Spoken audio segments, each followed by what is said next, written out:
Duma, Tajo began hesitantly. What if a prince wanted to escape his destiny?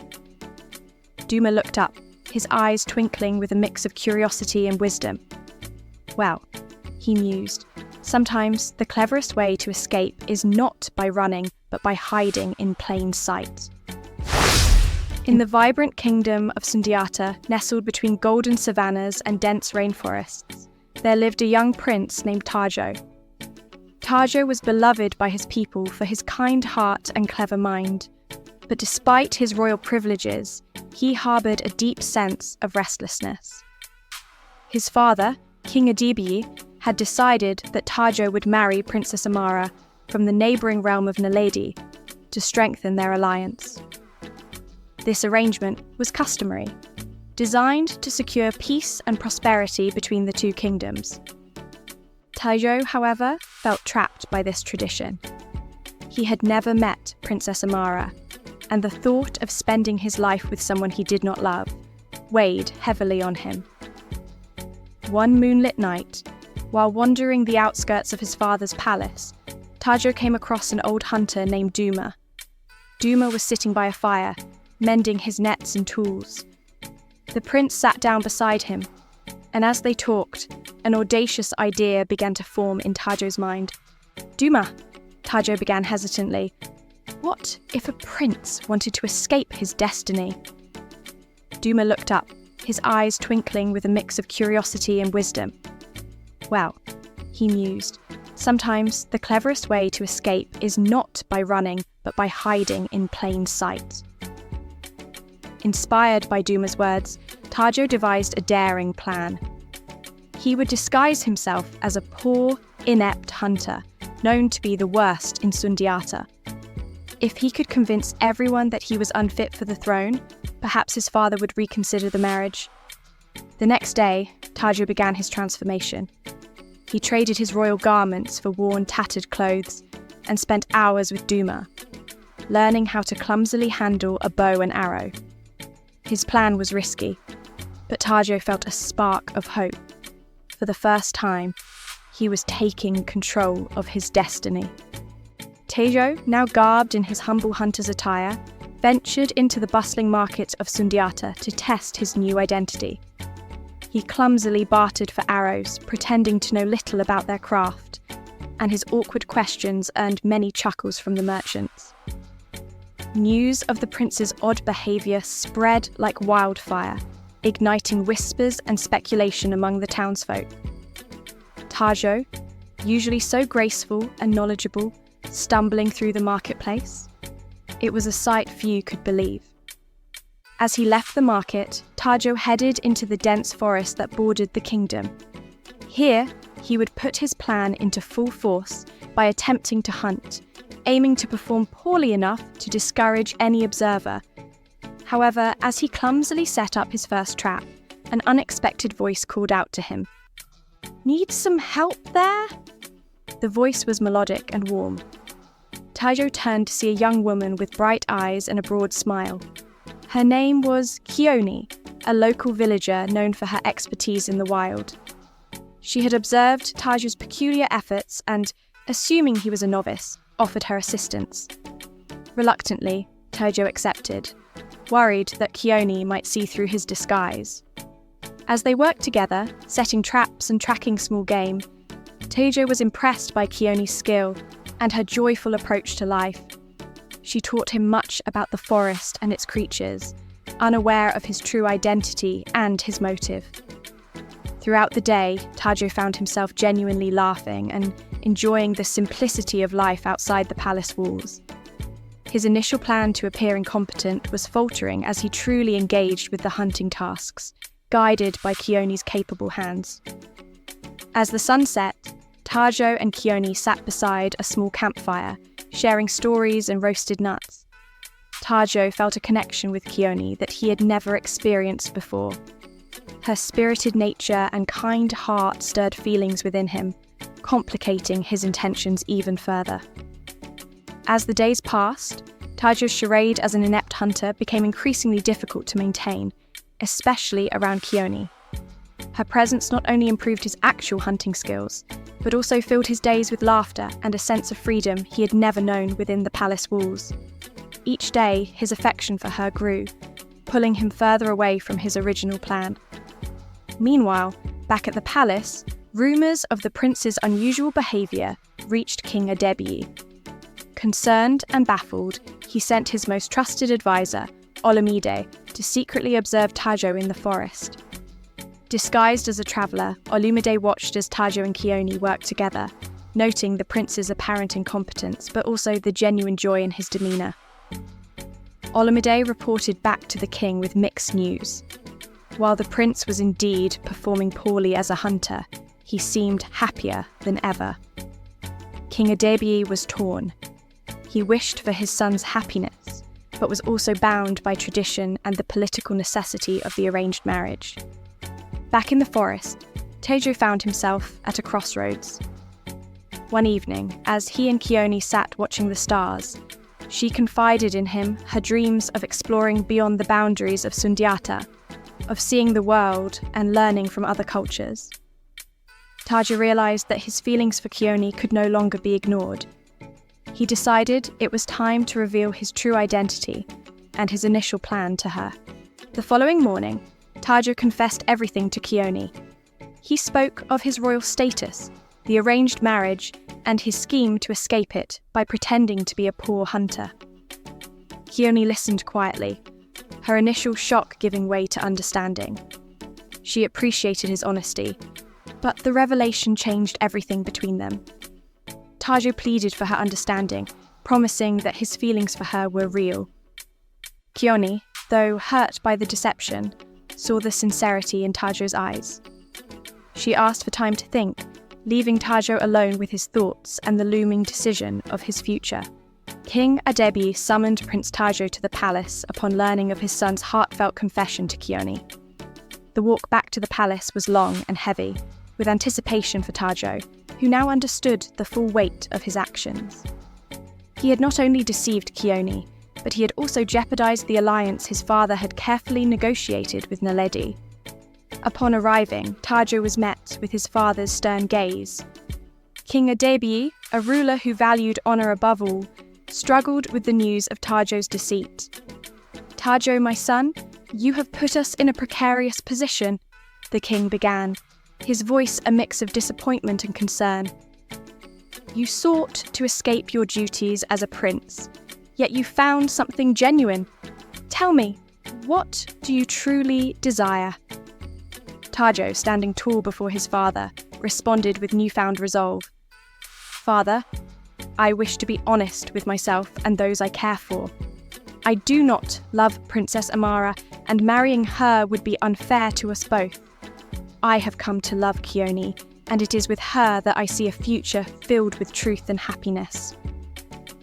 King Adebiyi listened, the lines of duty and paternal love etching deep furrows across his brow. After a long silence, he made a decision that surprised even himself. "I will meet with this Kioni. If she is as remarkable as you claim, perhaps there is another way to strengthen our bonds with Naledi that does not sacrifice your happiness." After her initial meeting with King Adebiyi, Kioni found herself drawn to the palace more often, not just as a delegate from her village, but as someone special to Prince Tajo. Each visit allowed her and Tajo to explore their feelings more deeply, creating a bond that transcended their initial connection. They spent countless hours walking through the lush palace gardens, discussing not only their futures, but also their deepest hopes, dreams, and fears. Tajo, inspired by Kioni's vibrant spirit and resilience, began to see a different path for his life, one not defined by royal duties, but by personal fulfillment and love. He shared stories of his lonely childhood within the palace walls, of the heavy pressures of being a prince, and his fears of losing his own identity in an arranged marriage. Kioni listened with a warm heart, her affection growing with each shared secret and vulnerability. One serene evening, as they watched the sunset paint the sky from the palace's western tower, Tajo took Kioni's hand in his. "With you, I am just Tajo," he confessed, his voice thick with emotion. Not a prince, not a future king, but simply Tasho. And I want to be this version of myself forever, by your side. Kioni, moved by his sincerity, realized the gravity of their bond. Tajo, with you, I feel a courage I never knew I had, she replied, her eyes reflecting the golden sunset. To dream, to dare, to love beyond the limits set by our stations. Their connection deepened in that moment, rooted in the honesty and simplicity of their shared desires. They envisioned a future where they could be true to themselves, unbound by the expectations of royalty or tradition. As they planned to face the challenges ahead, their love became a beacon of hope, guiding them toward a path of mutual growth and understanding. The news of their growing closeness reached King Adebiyi, who had been observing their relationship with a mixture of concern and hope. He saw his son's happiness, but knew the challenges it could bring. One night, he called Tajo to his private chambers for a heart-to-heart conversation. "My son, your happiness is my duty as much as the kingdom's stability," the king began, his voice laden with the weight of his crown. "But you must choose. If you wish to be with Kioni, you must be ready to face the opposition it will bring from both within our walls and beyond." Tajo, strengthened by his love for Kioni, made his decision clear. "Father, I choose a life with Kioni. I believe love is the truest foundation upon which to build my life, even if it means stepping away from the throne." King Adebiyi paused, the lines of age and wisdom marking his face more profoundly. He had not expected such resolve from his son. After a long silence, he spoke again, his tone softened by paternal love. "Then, let it be so. You will have my support. But remember, the path you choose is not just for yourself, but for those you lead and love." As Tajo left his father's chambers, his heart was heavy but hopeful. He knew the challenges ahead would be great, but the promise of a life with Kioni, built on love and mutual respect, fortified his resolve. The following days were a whirlwind as Tajo and Kioni began planning their future together. They met with leaders from both Sundiata and Kioni's village to discuss their plans, not just for their marriage, but also for how they could integrate their lives in a way that honoured both their heritages. They envisioned creating community programs that would promote understanding and cooperation between their peoples.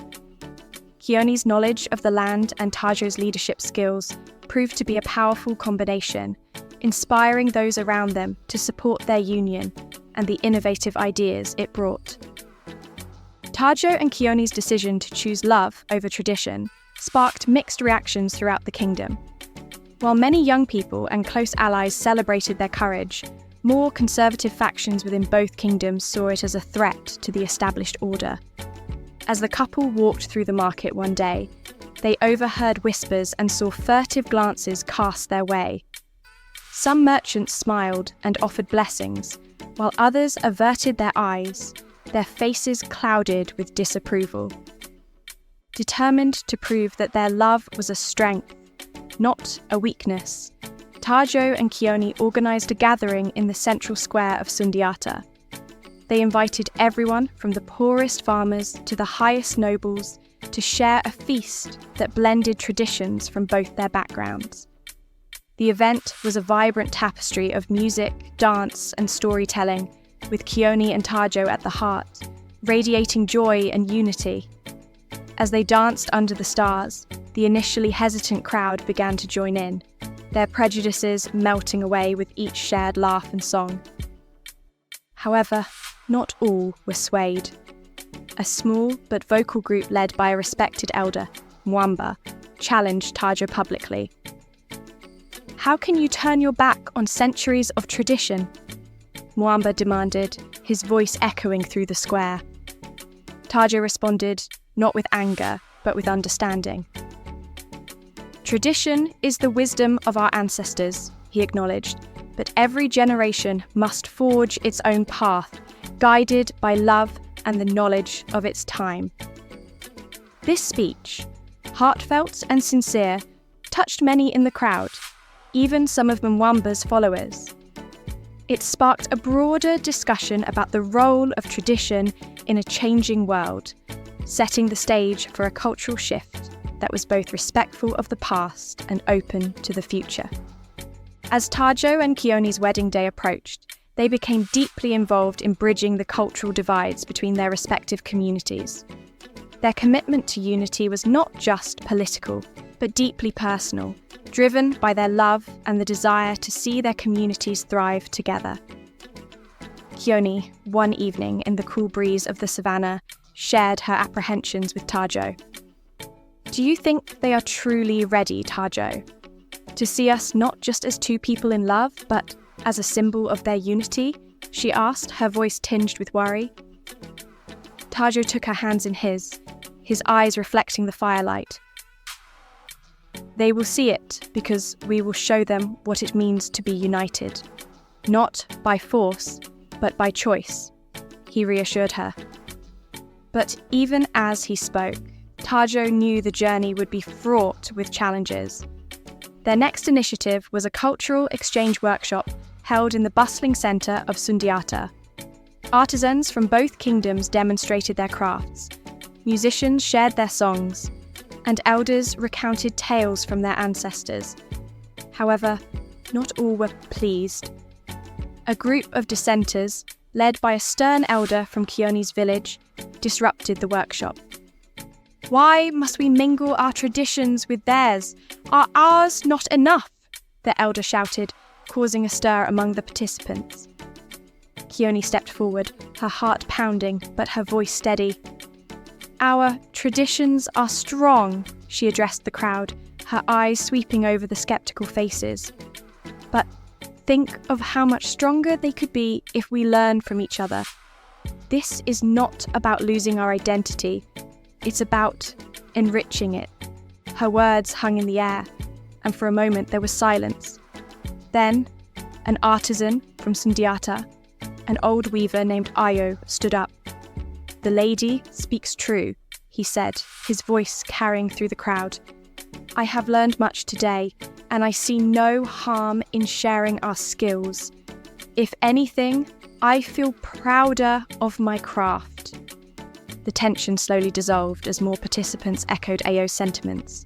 The workshop resumed, with even some of the dissenters curiously joining in. Tajo and Kioni, standing side by side, felt a surge of hope. They knew this was just the beginning of a long journey of integration and understanding. As the day ended, Tajo wrapped his arm around Kioni, both watching the sun dip below the horizon. "Today was a step, just one step in the right direction," Tajo murmured. "And many more will follow," Kioni replied, her voice full of resolve. Together, they looked towards the future, ready to face whatever challenges it might bring, fortified by their love and the support of those inspired by their vision. The day of the wedding was a spectacle of joy and unity, but also fraught with the tension of merging traditions. As the sun rose over the horizon, casting golden hues across the sprawling plains, both kingdoms prepared to witness the union of Tajo and Kioni. The wedding was to be held at the sacred grounds between their territories, under the sprawling branches of an ancient baobab tree. In the early hours, Kioni stood before a mirror, her dress a blend of Sundiata's vibrant colours and her village's intricate patterns. Her mother, tearful and proud, adjusted the headdress, whispering words of love and encouragement. "You are bridging worlds, my child," her mother said, her voice quivering with emotion. "Not just for you and Tajo, but for all of us." Meanwhile, Tajo dressed in a tunic that bore the embroidery of his kingdom, along with the beading typical of Kioni's culture. His father, King Adebiyi, placed a hand on his shoulder, his eyes reflecting a complex mix of pride and nostalgia. "Today, you lead not just as a prince, but as a man in love and a visionary," he said solemnly.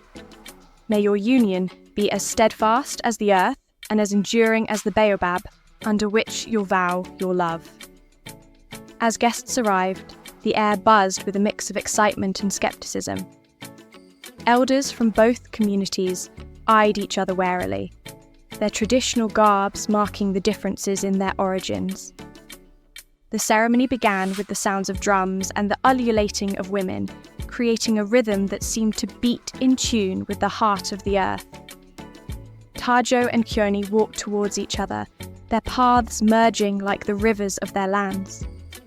They stood under the baobab, hands joined, as a priest from each kingdom conducted the ceremony, blending the rituals into a harmonious whole. Just as they exchanged vows, a sudden shout disrupted the serenity. A group of dissenters, not fully convinced by this union, began chanting traditional songs of separation. The crowd tensed, ready to fracture. Kioni turned towards the dissenters, her voice clear and resonant. Today, we choose to weave our lives together, not to blur the lines of our pasts, but to colour our future with every shade we possess, she declared passionately.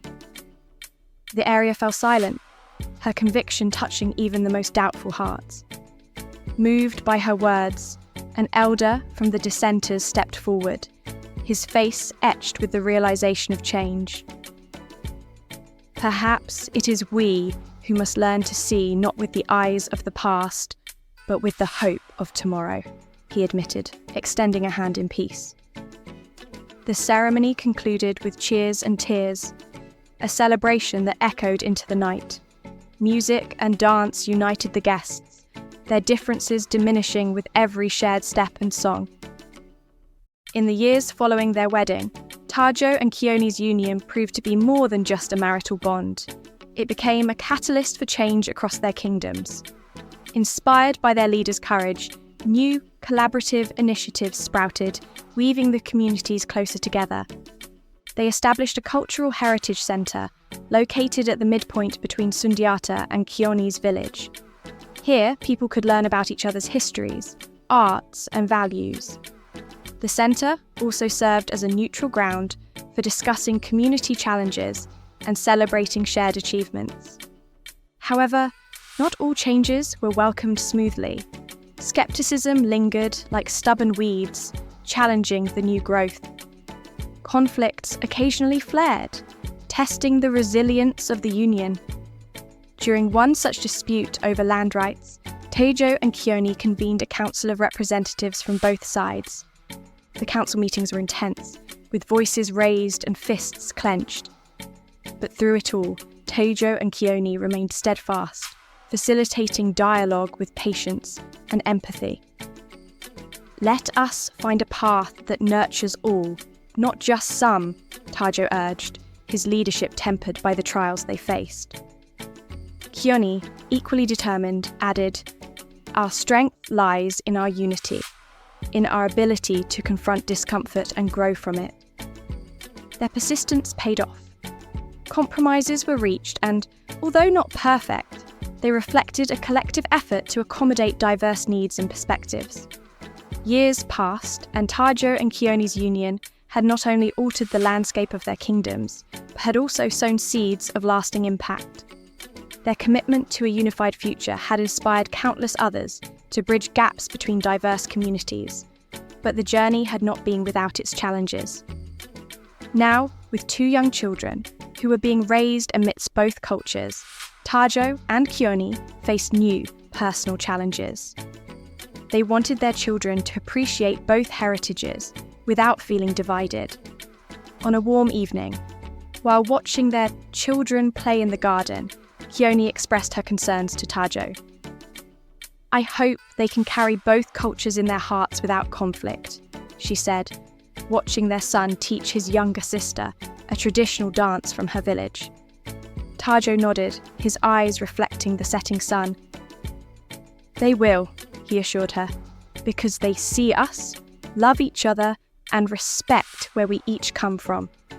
We are their example." Their conversation was interrupted by a messenger who arrived with news that the Cultural Heritage Centre had become a model for other kingdoms. Their initiative was spreading, igniting a regional movement towards cultural integration and peace. Buoyed by this news, Tajo and Kioni decided to host an international conference to share their successes and learn from others.